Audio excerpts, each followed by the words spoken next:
Can you talk about the ideal ratio of like plant protein, grain? The ideal plate, and there's actually two examples of it. If you look under the USDA.gov site, you have half of that plate being vegetables and fruits, 1/4 of that plate being protein source, and then the other quarter being grain. And it's not very specific unless you read the fine print. My actually favorite plate is the Canadian plate because it's beautiful. Half of it is beautiful, colorful vegetables and fruits. 1/4 of it is your lean protein. So in the picture, there's actually not just meat like fish and chicken. There's also beans and bean products like tofu and soy milk and nuts and seeds. So those would be your 1/4 of an ideal plate. And the other quarter are your grains. So what are your grains for? Your grains are really for energy because the grains are mostly carbohydrate, but the grains there are not white rice. It's not white bread. It's actually colored grains. So you have your multicolored rice and millet and quinoa. And then you also have your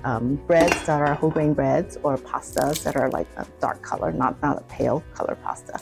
Can you talk about? But I know it's very hard to like always eat like that. So Chinese people don't eat from a plate, right? We eat like from a bowl.